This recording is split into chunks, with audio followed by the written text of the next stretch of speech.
Screen test look test చేసినప్పుడు ఉదయ్ కిరణ్ గారిని pickup చేసుకుని అందరూ డైరెక్టర్ మన టీం అందరూ we went to film city. But I don't know what happened, destiny అంటారు కదా. So then it went to Akash గారు. ఏదైనా ఫన్నీ థింగ్ గుర్తుందా ఆ Funny thing సాంగ్ అంటే అప్పుడే ఊటీలో షూట్ చేస్తున్నాం. అదే సాంగ్ కి ఒక చిన్న బీజిఎం బిట్ ఉంది కదా, రెయిన్ ఎఫెక్ట్. rain. ఒక రెడ్ colour అవును. ఇట్లా తిప్పి ఇట్లా పట్టుకుంటా. అది ఇప్పటికి మీరు యాక్చువల్లీ ఫోకస్ చేస్తే my teeth are chattering. Shake అవుతుంది ఇట్లా. ఊటీలో ఆ చలిలో చిన్న స్ట్రాపీ టాప్ వేసుకొని rain, cold water. So you can imagine నా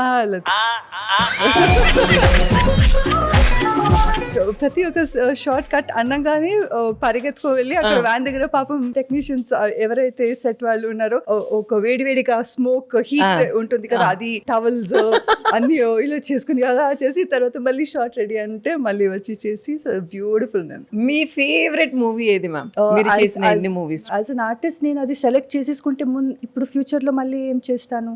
ఐ హోప్ ఇంకా మూవీస్ చేయాలి అండ్ ప్రాబ్లీ సమ్ డే ఉంటుందేమో ఓకే దీంట్లో నా ఫేవరెట్ ఇది అని ఉంటుందేమో. నేను చేసిన ప్రతి ఒక్క ప్రాజెక్ట్ కి నేను రుణపడి ఉంటాను. బికాస్ నేను ఆ ప్రాజెక్ట్స్ చేసిన వల్లనే నాకు ఒక ఆర్టిస్ట్ గా గుర్తింపు వచ్చింది, నాకు పేమెంట్స్ వచ్చినాయి, డబ్బులు సంపాదించాను. సో నేను ఆ ప్రతి ఒక్క టీమ్ కి ప్రతి ఒక్క మూవీ అది హిట్ కావచ్చు ఫ్లాప్ కావచ్చు, I'm grateful to all the movies, all the makers that selected me. Anand మూవీలో అసలు ఫస్ట్ అనుకునింది ఉదయ్ కిరణ్ గారిని కదా. సో ఆయనతో మీ బాండింగ్ ఎలా ఉండేది మ్యామ్? అది నాకు ఇప్పటికీ అర్థం కాదు. నేను ఉదయ్ కిరణ్ గారితో 2-3 సారి మూవీస్ చేస్తూ మిస్ అయింది తెలుసా. కలుసుకోవాలని నేను చేయాల్సి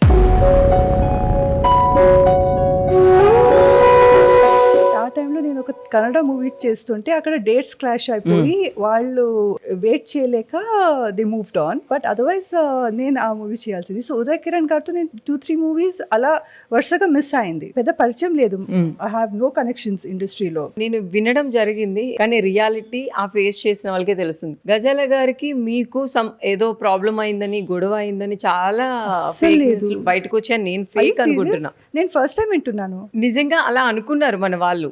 ఏం లేదు, నేను అలాంటి అమ్మాయిని కాదు. నాకు ఎవరితో గొడవ పెట్టుకోవడం నచ్చదు, నాకు ఈగో లేదు. అందుకే నేను ముందే చెప్పేసాను ఇలాంటి ఫేక్ న్యూస్ లన్నీ బయటకు వచ్చాయి. జనాలకి 2 అమ్మాయిలు కొట్టుకుంటున్నారు అంటే న్యూస్ పెడితే వాళ్ళకి నచ్చుతుంది కదా.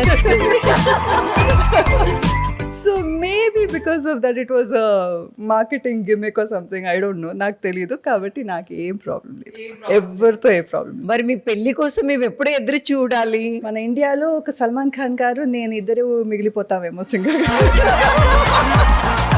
అయ్యో ఎందుకు మేము దొరకట్లేదు ఎవరు మంచి అబ్బాయి, నేనేం